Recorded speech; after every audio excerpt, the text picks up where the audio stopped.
Hello and welcome live from New Delhi. You're watching DD India News Hour, India's voice to the world. I'm Gautam Roy, and coming up in the next hour, Prime Minister Narendra Modi inaugurates India Mobile Congress 2023, says India is moving towards assuming leadership in 6G rollout. Israel conducts more targeted raids in central Gaza as European Union leaders call for pauses in the fighting to get aid in. A sleepless night for the Maine town where a still on the loose US Army reservist gunned down at least 18 people on Wednesday.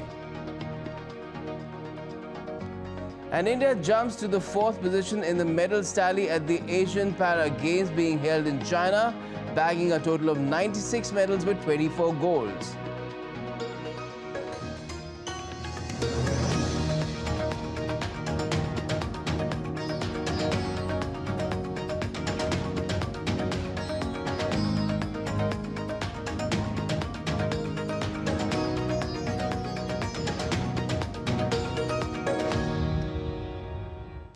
Well, India's Prime Minister Narendra Modi inaugurated the 7th edition of the India Mobile Congress in New Delhi this morning. The IMC is Asia's largest telecom, media and technology forum. The Prime Minister also virtually unveiled 100 5G use case labs across educational institutions in the country. The labs are a part of an initiative for development of 5G applications that will cater to both India's unique needs and global demands. And addressing the event, Prime Minister Modi said that India will lead the world in 6G technology too. He added that India currently has over 100,000 startups in comparison to just a few hundred startups before 2014. 2014 में हमारे पास, मैं 2014 क्यों कह रहा हूं पता है ना? वो तारीख नहीं है, एक बदलाव है। 2014 के पहले भारत के पास कुछ 100 स्टार्टअप थे, कुछ 100s, लेकिन अब ये संख्या 1 लाख के आसपास पहुंच गई है। इस पड़ाव पर हमें ये भी याद रखना होगा कि हम कितना दूर आए हैं और इतना दूर किन परिस्थितियों के बाद आए हैं। And the PM also highlighted the role of technology in empowering people. Listen in. Connectivity की स्पीड और अवेलेबिलिटी सोशल और इकोनॉमिक दोनों ही रूप से बड़ा परिवर्तन करते हैं। हम हर क्षेत्र में पावर ऑफ डेमोक्रेटाइजेशन पर विश्वास करते हैं। भारत में विकास का लाभ हर वर्ग, हर क्षेत्र तक पहुंचे। भारत में संसाधनों का सभी को लाभ मिले, सभी को सम्मानजनक जीवन मिले और सभी तक टेक्नोलॉजी का फायदा पहुंचे। इस दिशा में हम तेजी से काम कर रहे हैं और मेरे लिए यही सबसे बड़ा सामाजिक न्याय है। And addressing the India Mobile Congress, Bharti Enterprises Chairperson Sunil Bharti Mittal said that India's digital public infrastructure is the talk of the town across the world. Listen in. जहाँ से भी मैं दुनिया में लोगों को मिलता हूँ, सब में एक ही बात है कि इंडिया ने अपने आप को डिजिटली कन्वर्ट कैसे किया। ये डिजिटल पब्लिक इंफ्रास्ट्रक्चर जो है, इसको इंडिया से लिफ्ट करके हम अपनी कंट्रीज़ में कैसे शिफ्ट करें, country after country, whether it is World Bank, United Nations, WTO, Africa Union, European Union, G20, OECD countries, BRICS, एक ही नारा लग रहा है हर जगह, digital infrastructure that India has built can accelerate the world economy, especially in those countries which have lack of infrastructure. Let's talk about more about this. DD India's Vikas Arthi joins us now live from the venue of the India Mobile Congress. Good afternoon to you, Vikas. Tell us, the Indian Mobile Congress is Asia's largest telecom, tech and media event. When the Prime Minister says India will lead the world on 6G rollout, is it something that becomes evident from all that is being showcased at the event as well? Well, Gautam, as far as 6G is concerned, most of the countries are now in developing research and development stage, and India has also declared that it has announced a 6G alliance. Department of Telecom has announced 6G alliance, which will focus on 6G development with indigenous technology. When Prime Minister is saying that India will be the leading country in 6G technology, certainly he meant that we will have an indigenous 6G system, since other countries are also trying to develop their own 6G spectrum system, particularly Korea, which led the 5G spectrum rollout. India has all its indigenous technologies as far as this particular issue is concerned. Earlier also we saw during the 5G rollout, India developed its own technology. Our scientists and engineers worked out tremendously to ensure that we get 5G spectrum as early as possible, and in fact it is a record that India has become the country which rolled out 5G spectrum fastest in the world. So Prime Minister again reiterating that in the 6G spectrum case we will repeat the same record. So far as the rolling out this particular spectrum is concerned, we will have to wait, since it is expected that by 2028 Korea may be South Korea may be able to launch its 6G spectrum, and we will see that what will be the stage of our indigenous technology at that point in time. But it is for sure that we are not behind any country, and we are trying to use our resources, our technology, and in fact the theme of this time mobile conference is to develop India as a developer, manufacturer and exporter. Today also it was pointed out by the IT Minister Ashwin Vaishnav that few years back, almost 10 years back, in India, we used to using the mobile handset, 98% of which were imported from other countries. Today, most of the domestic requirement, almost 98%, is made and manufactured in India with Indian components. So that is a big achievement, and the same will be repeated in the coming days with respect to the 6G spectrum. All right. Now, what are the other big issues, agenda points which are being thrashed out at this three-day event? What can we expect from it in terms of outcomes? All right, Gautam. So the main focus this time is to ensure that the new startups will get an opportunity to showcase their products, to showcase their technologies to the big corporations, and in that way they can get benefit of advantage of each other. These companies can fund these startups. In fact, almost 100 startups at least were invited to take part in this India Mobile Congress, and we talked to some of those startups. They have a very advanced technology at a prototype level. Now they need people who can fund their technology. So this will be a big opportunity for these startups to get funding, to get support from the large corporations, and that is also the theme that we will try to boost up these startups. And apart from it, as you just mentioned, that at least 100 labs have been introduced by Prime Minister Narendra Modi, which will work on 5G technologies on the front of research and development, and they will develop 5G related programs, 5G related applications, mobile applications, and these labs will provide all kind of help, whether it is related to infrastructure, whether it is related to funding. Particularly, one point is also important, that Indian MSME has a very specific requirement. So they cannot approach to the big corporations directly. They have very limited use of softwares or particular technology, that also in a very particular manner. So these startups are aware of those needs, and they are providing solutions to these particular MSME sector companies. Okay. And are there any new launches that are taking place that are exciting in terms of the future of the use of mobile phones, the internet and everything coming together? We're hearing something about space fiber as well.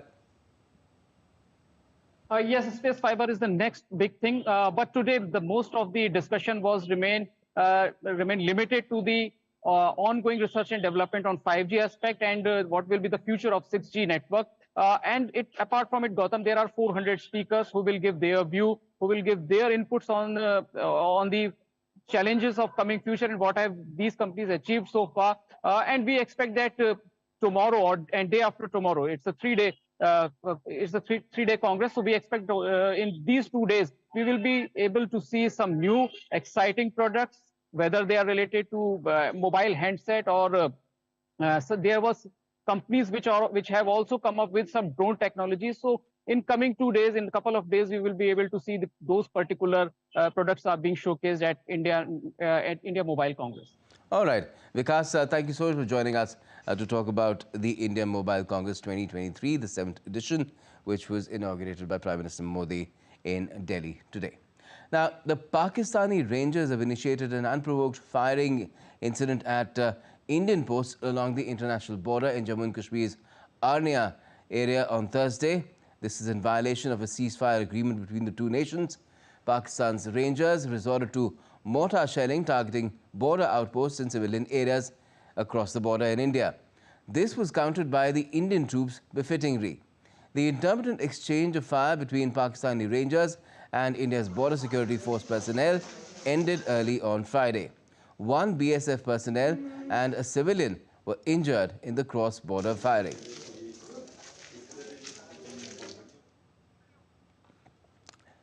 Now, the Israeli military has confirmed that 229 people are being held hostage in the Gaza Strip. On Friday, Israel conducted targeted raids in central Gaza, striking dozens of Hamas hideouts. Israel's military has said that it took out a top Hamas commander in an airstrike. This comes hours after their biggest ground incursion yet into Gaza with armored bulldozers and tanks. The conflict between Israel and Hamas, which began on the 7th of October, has now entered its 21st day.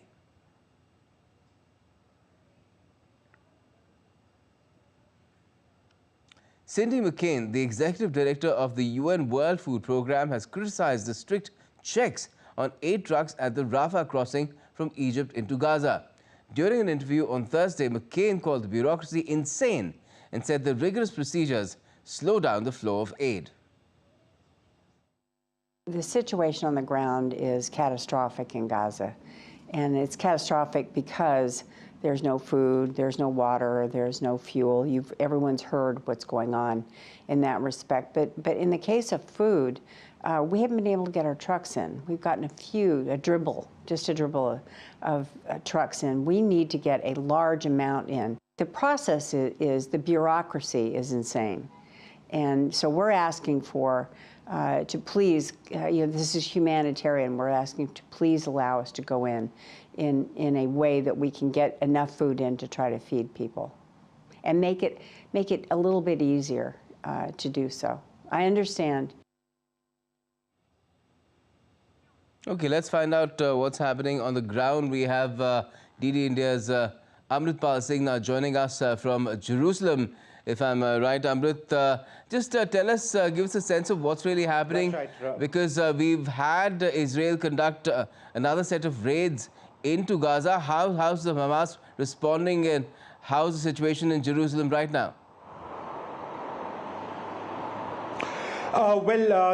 First let's talk about what they are calling localized raids.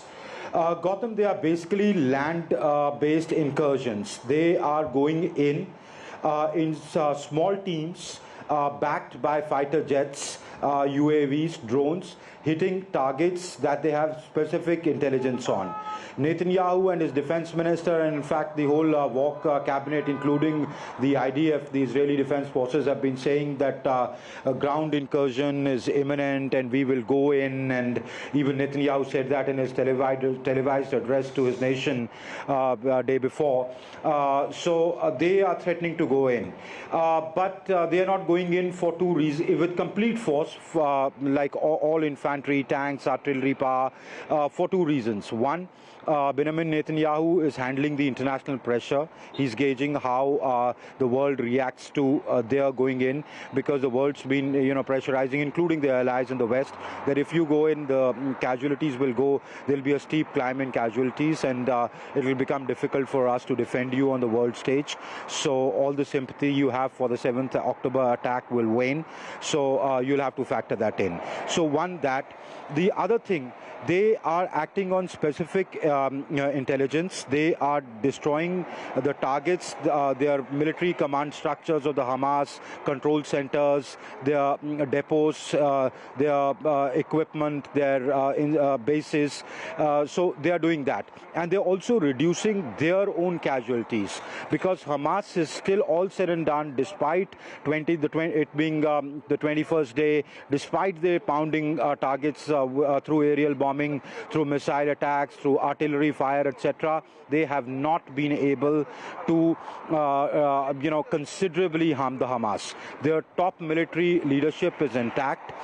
They have considerable weapons and firepower. So when they go in, imagine that scenario. They'll be on rooftops, booby-trapped buildings, RDX in the rubble, civilians blended in, the fighters blended in with the civilians. Right now, their number is said to be anywhere between 30,000 to 40,000. Once the civilian casualties start going in, those who are not right now Hamas but are just sympathizers could pick up the gun. So they will have a hit. And look at what they have. They've called reservists. There are 18, 19, 20-year-olds who are youngsters just passed out, or somebody who's done their training 10 years back, because anybody below 35 years has been called able-bodied men. So they were carpenters, plumbers. So they haven't had a warfare for 10 experience for 10 years, or a combat experience for 10 years. So they will also take a lot of casualties. They are testing waters, going step by step. Once I think they considerably weaken the Hamas, then they will go in full steam. If you can hear me, Amrit, just wanted to ask you what this does. Sorry, Gautam, you were asking me something? Yes. What this does is slows down the fighting quite a bit, because of these, because Israel is not going in all in at once. This is a strategic surgical strikes, you might call them in our parlance, which is more understood in India. But it's really prolonging the conflict.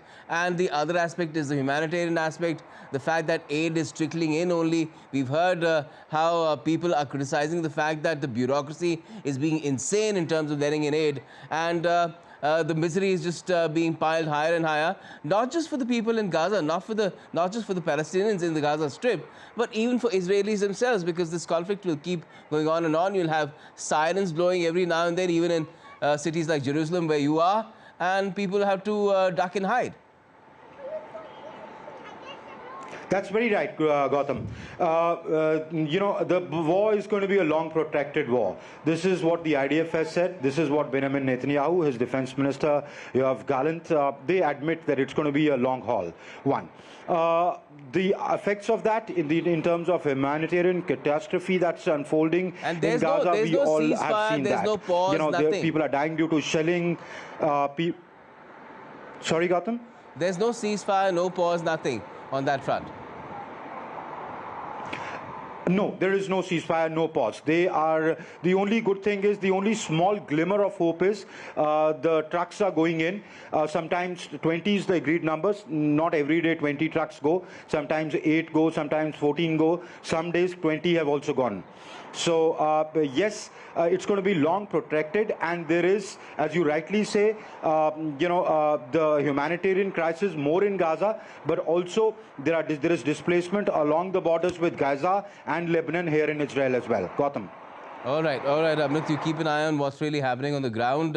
Thanks a lot for joining us for the time being on the kind of strategy that has been adopted by Israel to hit out at Hamas, while there is no pause in the fighting. Still to come on DD India News Hour, the Pentagon says it's bolstering its troop presence in the Middle East following the recent surge in attacks on its bases in the region. The US also launches airstrikes at 2 locations in eastern Syria linked to Iran's Revolutionary Guard Corps and affiliated groups. And America's Antony Blinken has met China's Wang Yi in Washington, D.C. to discuss ways to prevent the Israel-Hamas conflict from spreading further in the region.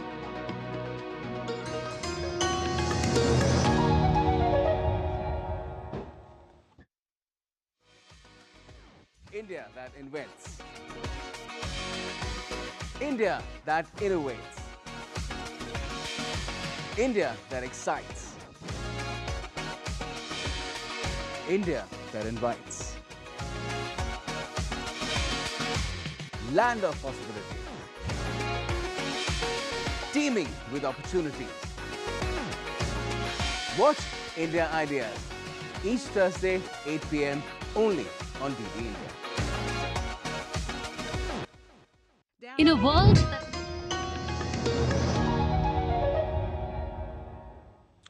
Welcome back. Now, you're watching DD India News Hour, and what we're getting you is an update on what's happening with this Israel-Hamas conflict and how it's affecting people worldwide.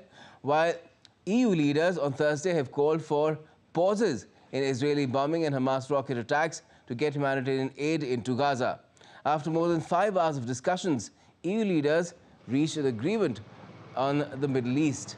In a declaration, the leaders of the Union's 27 nations expressed the gravest concern for the deteriorating humanitarian situation in Gaza. They called for continued, rapid and safe and unhindered humanitarian access and aid to reach those in need through all necessary measures, including humanitarian corridors and pauses for humanitarian needs. The declaration also said the European Council, and I quote again, reiterates its condemnation in the strongest possible terms of Hamas for its brutal and indiscriminate terrorist attacks across Israel. End quote. It also added, and I quote again, the use of civilians as human shields by Hamas is particularly deplorable atrocity. End quote. The summit was the leaders' first in-person meeting since the deadly 7th of October assault.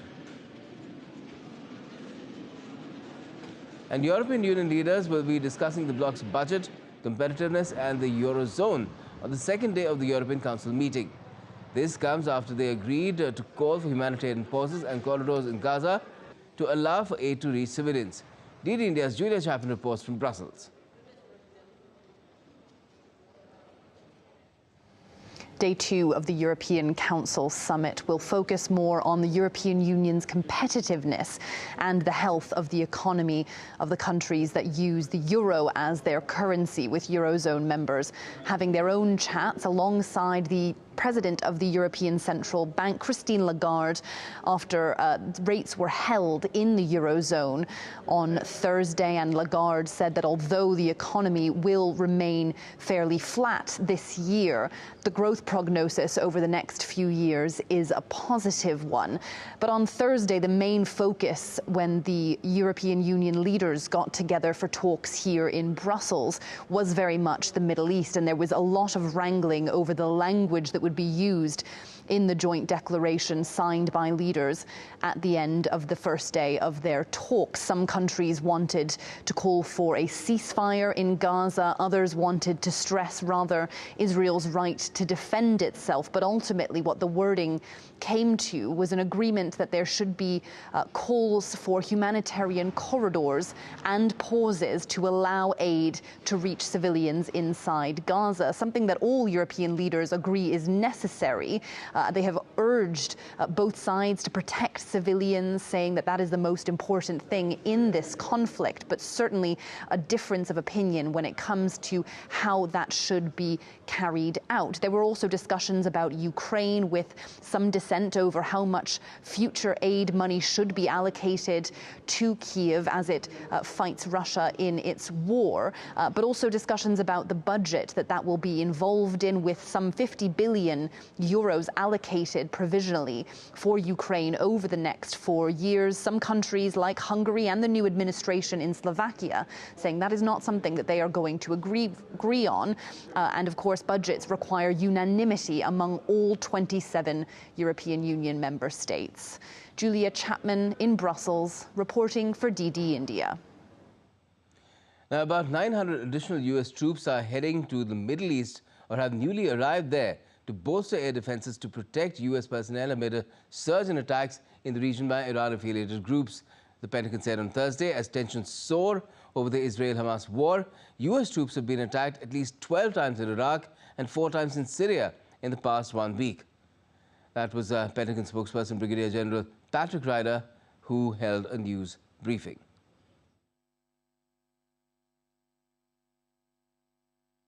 As part of our efforts to deter a broader conflict and further bolster U.S. force protection capabilities, I can confirm that since our initial force posture announcement, approximately 900 troops have subsequently deployed or are in the process of deploying to the U.S. Central Command area of responsibility.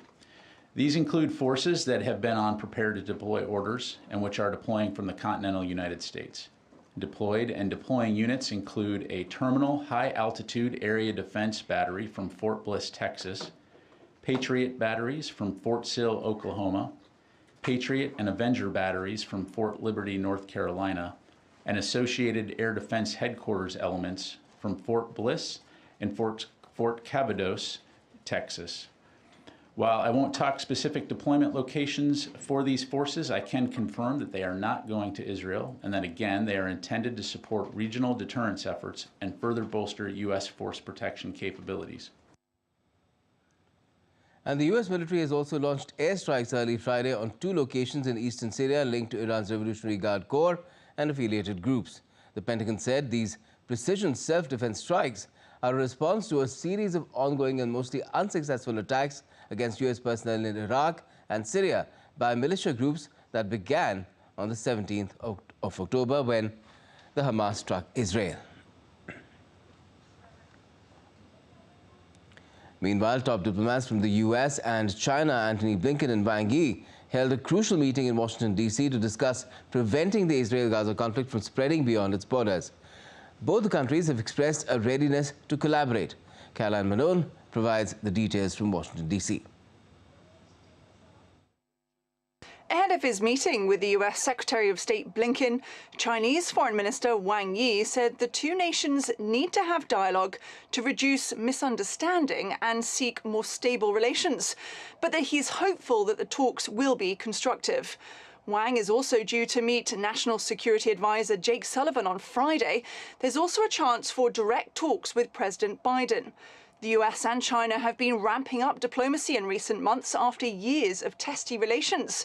There was the fallout over trade tariffs, then a Chinese spy balloon over the US that was shot down, leading to a souring in relations.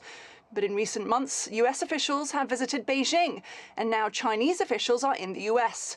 If it all goes well, it could lead to a visit from Chinese President Xi Jinping, who may attend the APEC Leaders Summit in San Francisco next month. And there could be a possible Biden-Xi meeting on the sidelines. Caroline Malone, Washington for DD India. And still to come up on DD India News Hour, find out how India's Poshan Tracker app is helping meet the nation's national nutrition goals. The United States has criticized Hamas's delegation's visit to Russia. And the US has also announced a new $150 billion military assistance package for Ukraine.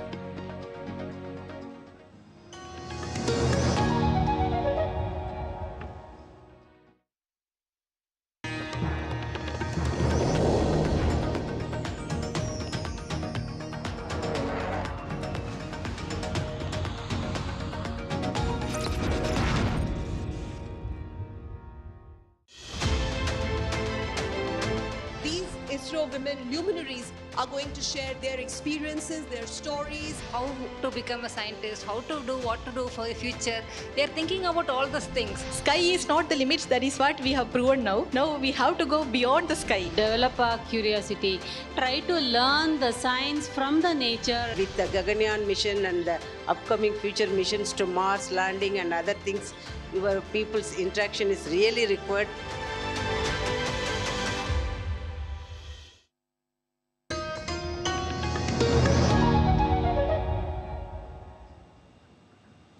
Welcome back. You're watching DD India News Hour. I'm Gautam Roy. Before we go any further, another look at our top stories. Prime Minister Narendra Modi inaugurates India Mobile Congress 2023, says India is moving towards assuming leadership in 6G rollout. Israel conducts more targeted raids in central Gaza as European Union leaders call for pauses in the fighting to get aid in. And India jumps to the 4th position in the medals tally at the Asian Para Games being held in China, bagging a total of 96 medals with 24 golds. Let's now take you back to our top story, where India's Prime Minister Narendra Modi inaugurated the Indian Mobile Congress in its 7th edition today in Delhi. The IMC is Asia's largest telecom, media and technology forum. Prime Minister Modi said on the occasion that India will lead the world in 6G technology. He said that India's technology landscape will witness a historic journey. It has witnessed, in fact, a historic journey in the past 9 years.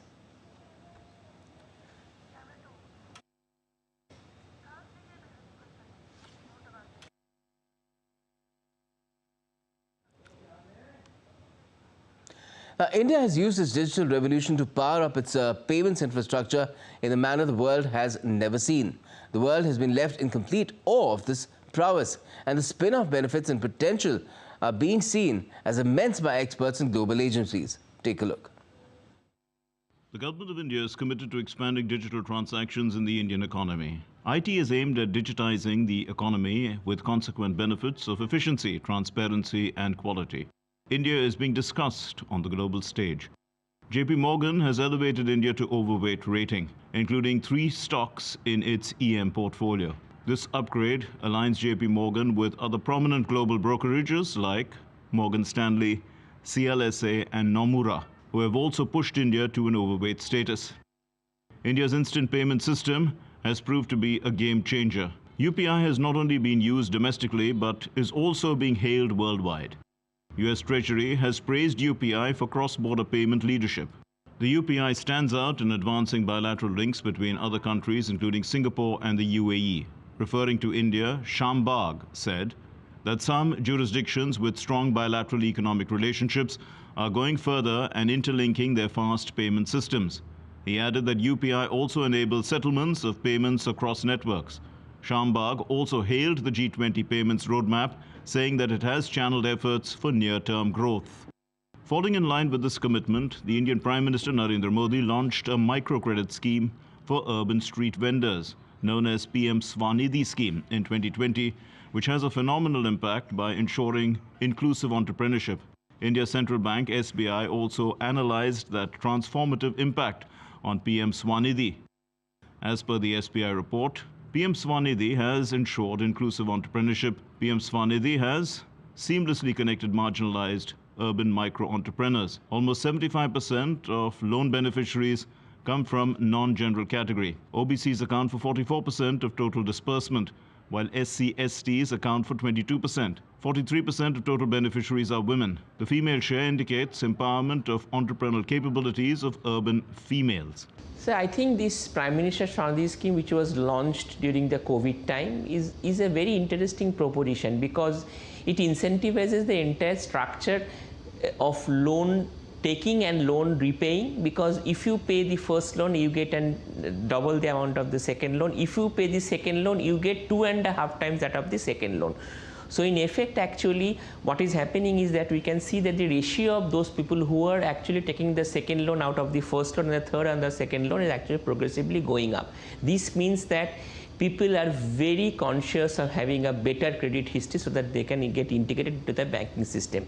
With expanding consumer market and a large industrial sector, the Indian economy is set to surpass Japan by 2030. As per the S&P Global Market Intelligence, India will continue to be one of the world's fastest growing economies over the next decade. Moreover, India is a favorable place for important long-term growth markets in a wide range of industries, including manufacturing sectors such as autos, electronics and chemicals. The IMF in October 2023 also revised India's growth estimate to 6.3% in 2024 due to resilient domestic demand and strong investment inflows. The growth rate that they see now and projections of the growth rate that they see for the next 5-6 years, and that's saying quite a lot, is more or less very stable. In the world economy now, it's very difficult to get any large-sized economy where the growth rate is going to be so stable. That is what is attracting investors. Foreign delegates who arrived in India during the G20 summit this year were equally amazed by the use of UPI. Not only the World Bank, but also the German embassy in India, in a tweet lauded India's digital infrastructure and said that the minister was very fascinated by the transaction experience. Let's now bring in our guest to talk more about this, how India's digital revolution and financial inclusion revolution have come together. Lieutenant General S.B. Kochar, DG Cellular Operator Association of India, is joining us. Lieutenant General, we've already seen how this revolution, the coming together of financial inclusion and the digital revolution, has already left the world in awe. But I'm sure as the Indian Mobile Congress is showing, there's much more to come in the months and years ahead. That is very true. That is very true, and that is what the Honorable Prime Minister also said. That all other policies and all other initiatives for the benefit of the people have to be carried on telecom, and the telecom networks are expanding. 5G is the fastest rollout in the world, so the telecom is keeping pace or even going ahead of the other reforms that are happening. And we should see a fillip, and we should see telecom as a catalyst. The growth rate of the reform effects is going to be much higher with a sound telecom infrastructure than it would have been without it. Yes, and in terms of adding further strength to India's telecom infrastructure, it is primarily in the hands of private players now, and there is some concern over the health, the financial health of a particular player, and then there's talk of a possible duopoly shaping up as well. So how are these issues being addressed? So this has been a problem. This is not something that we can brush under the carpet. We have to roll out networks. We have to carry applications on top of these networks, and we have to reach out to the people with affordable devices. So these are the three pillars, all this have to be supported by sound policies and regulations. Now, the current situation when we migrated from 4G into 5G did not support financial health as much as we would like to. Please understand that 5G applications and revenue earners are some time away. It's not going to happen in 6 months or 1 year. It will take time for applications to grow, which can generate revenue for the private companies. So therefore, we have to see networks as a fundamental sector, and which has to be supported by reducing the cost of layouts and increasing participative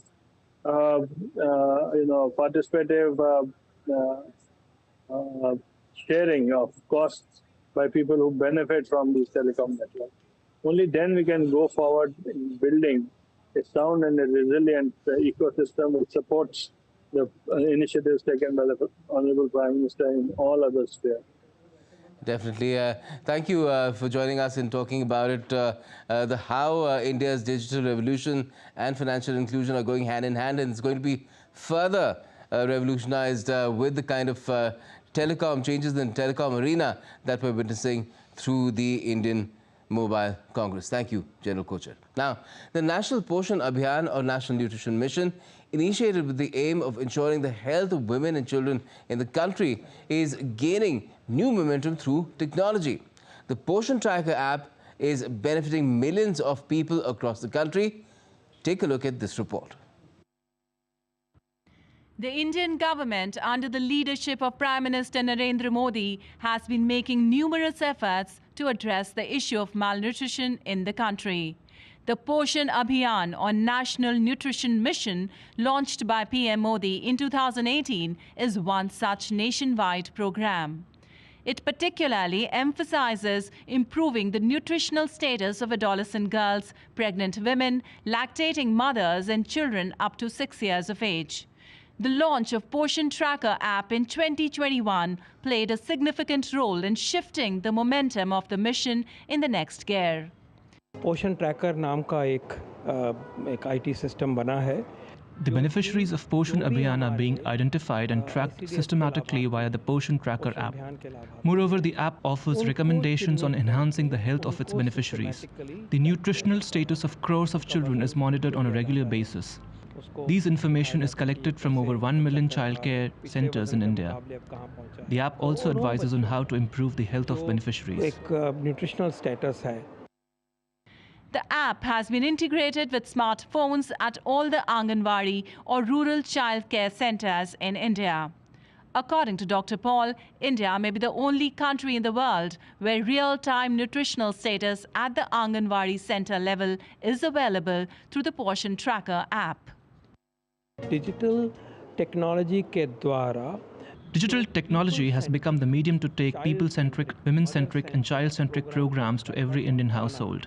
The app is enlightening individuals about the standards for ideal body weight and nutrition, with digital technology serving as the sturdy backbone for these efforts. The Portion Tracker app stands out as a very unique, comprehensive and strong nutrition monitoring system.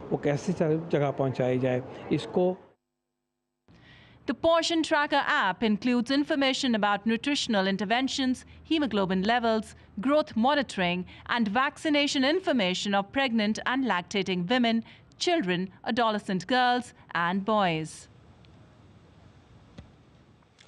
The U.S. has criticized Hamas delegation's visit to Russia. White House National Security spokesperson John Kirby, in a media briefing, said this is not the time to support Hamas.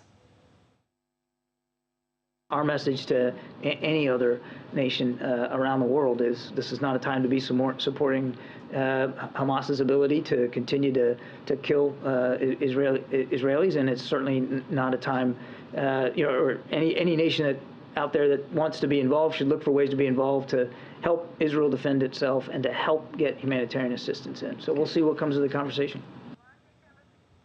Let's get you more on this. Hamas's delegation's visit to Russia with DD India's Dasha Chernysova joining us live from Moscow. One of the Hamas delegates, in fact, has given an interview to a Russian publication saying the Israeli hostages cannot be released till the time there's a ceasefire. Now, good afternoon, Dasha. Now, is the Hamas trying to barter the Israeli hostages for a ceasefire? Well, indeed, the delegation of Hamas representatives is in Russia. They are holding the negotiations with the Russian diplomats. And in one of the interviews that was given to Kommersant Daily, the representative of the Hamas movement, Abu Hamid, has said that Hamas cannot release the hostages until there is the ceasefire in place. Now, he did explain that by saying that it is not safe to release the hostages, stressing that 50 have been killed as a result of the Israeli strike. And moreover, he was saying that there are some hostages on the territory of the Gaza Strip that needs to be found. So certainly the understanding is that it is very difficult for Hamas to release those hostages until the ceasefire is in place. At the same time, we have heard that the release of hostages, including the other humanitarian issues, have been discussed between the representatives of the Russian Foreign Ministry and the representatives of Hamas in Moscow, with Moscow saying very clearly that the end to hostilities has to take place. At the same time, we understand that the Russian President Vladimir Putin is not going to hold any talks with the representatives of the Hamas movement. Those negotiations will be taking place only between the representatives of the Russian Foreign Ministry and the Hamas movement. All right. Well, the fact that hostages can't be released while the fighting is on does not really ring true in terms of the fact that the Hamas has released at least 4 hostages in trickles of 2 each. But let's move on. Why is Moscow providing the Hamas with this kind of a stage? The US has been critical of it. I'm sure other countries too will have a similar view.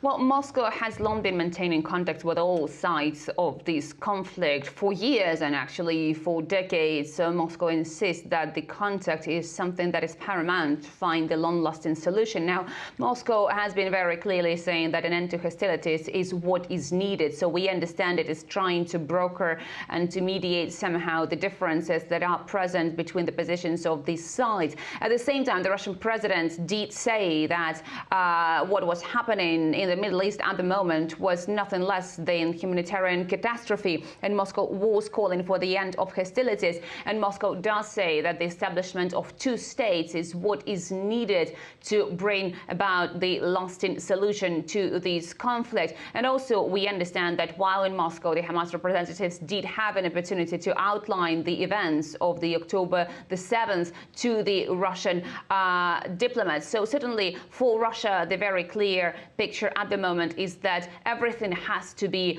put in place in order to make sure that civilians stop dying as a result of the military hostilities. Okay, let's hope that Russia manages to make some headway where that goal is concerned. But right now, of course, the possibilities seem pretty dim.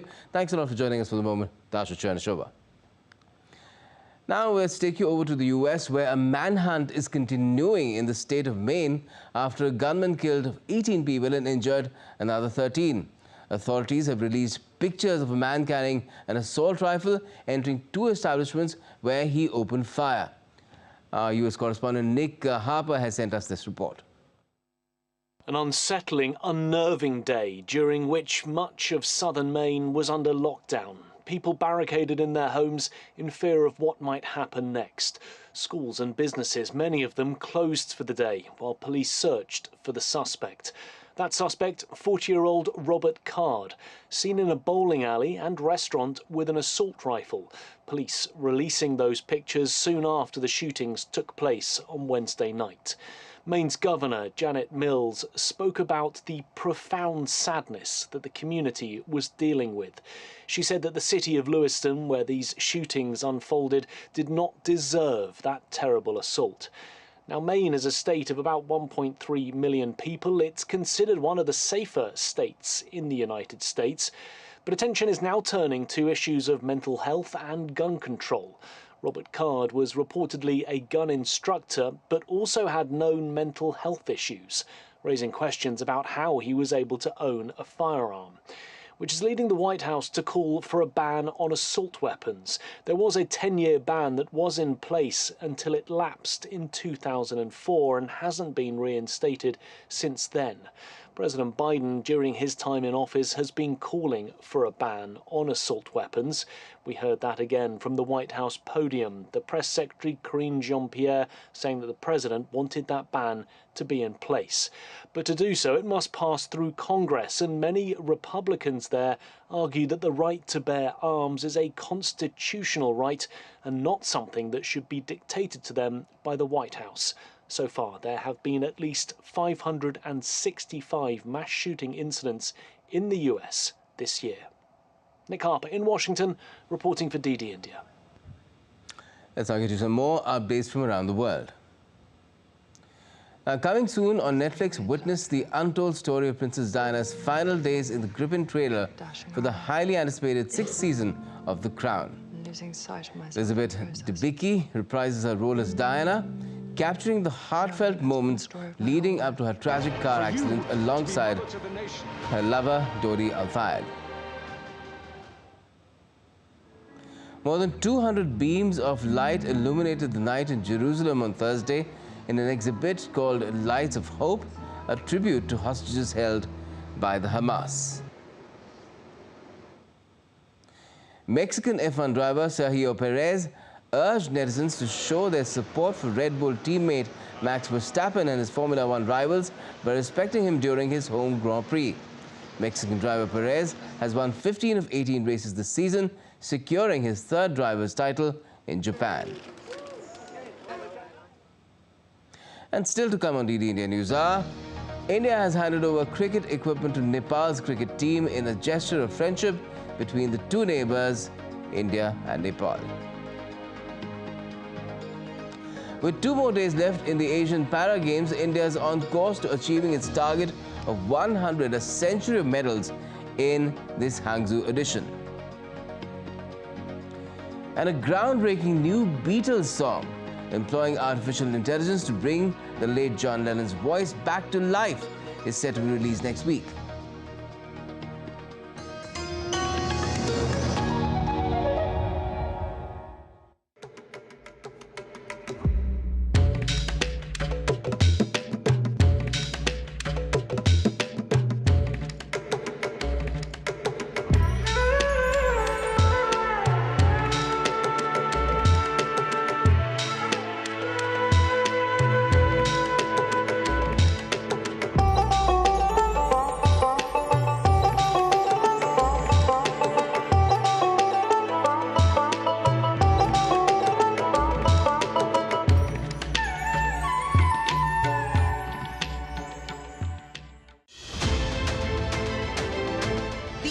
ISRO women luminaries are going to share their experiences, their stories. How to become a scientist, how to do what to do for the future.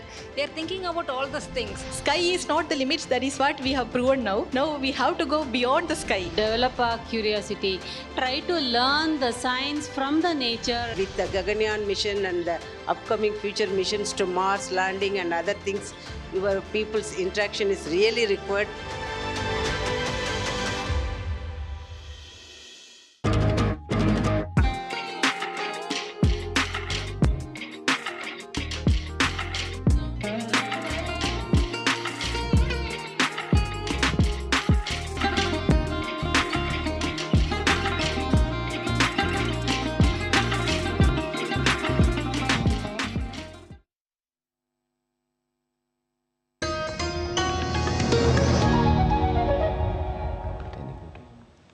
Welcome back. You're watching DD India News Hour. I'm Gautam Roy, and it's time now to get you all the sporting updates with my colleague Abhishek.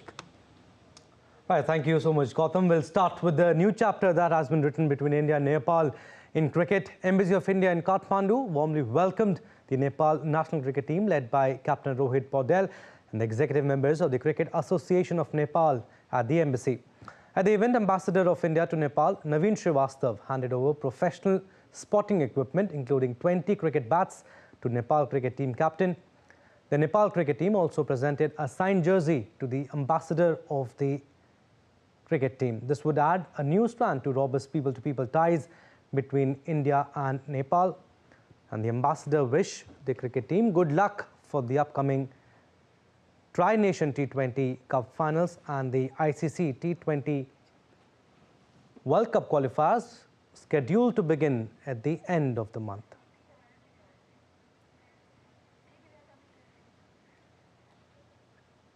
All right, on to ICC Cricket World Cup 2023. Pakistan, they won the toss and chose to bat against South Africa. Pakistan has made 2 changes in the match.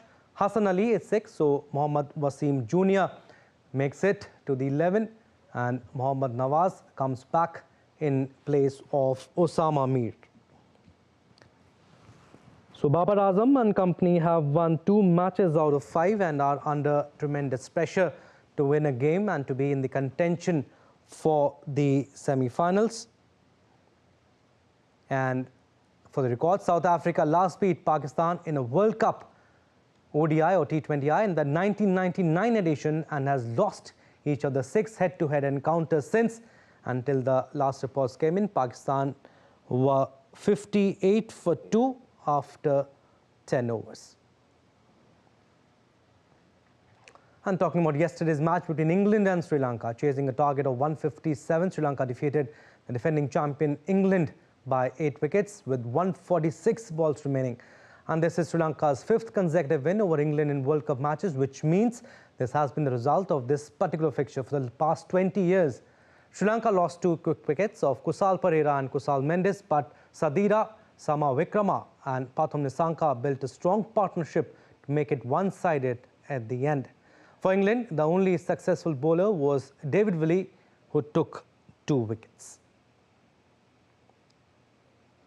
All right, we'll talk about national games now. The 37th National Games of India officially began on Thursday in Goa. Over 10,000 athletes are participating in the 37th edition of the Games across 43 sporting disciplines. Second day of the Games today is witnessing competitions in weightlifting, fencing finals, gymnastics, netball, Mallakhambh, which is an indigenous sport, and rugby too. All right, let's go across to Goa, where my colleague Suchitra Bhardwaj is joining us.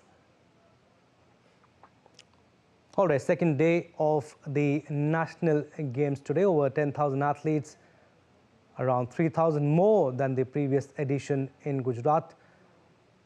We'll try to connect with Suchitra again, but moving on to our next story, Indian junior men's hockey team will take on arch rivals Pakistan in the opening match of the Sultan of Johor Cup 2023 in Malaysia. India are the defending champions and also won the Junior Asia Cup earlier this year, beating Pakistan 2-1 in the finals. Talking about head-to-head encounters between the two teams, India have an edge with 6 wins compared to 1 victory of Pakistan. 2 matches between both neighbouring countries ended in a draw. Indian junior men's team has not lost a match against Pakistan since 2011 Sultan of Johor Cup, and the men in blue enjoy a 7-match winning streak against Pakistan. Uttam Singh-led side will look to extend the unbeaten run against Pakistan and start the tournament with a high. All right, that's all we have in sports updates. Back to you, Gautam. Thanks a lot, Abhishek. Now, a groundbreaking new Beatles song employing artificial intelligence to bring late John Lennon's voice back to life is set to be released next week. Titled Now and Then, the track includes contributions from surviving Beatles Paul McCartney and Ringo Starr, as well as the late George Harrison. The composition dates back to the late 1970s and was completed using AI technology after being featured in Peter Jackson's recent Beatles documentary series. The track will be globally launched on the 2nd of next month. Just said to me one day, hey, Well, imagine that. And that's all we have for the moment in this edition of DD India News Hour. But do let us know your thoughts on the news of the day. You can connect with us on Facebook, X, formerly Twitter, and Instagram. We'll be back with more news and updates as a break here on DD India. I'm Gautam Roy, from all of us here in Delhi. Thanks a lot for watching DD India News Hour.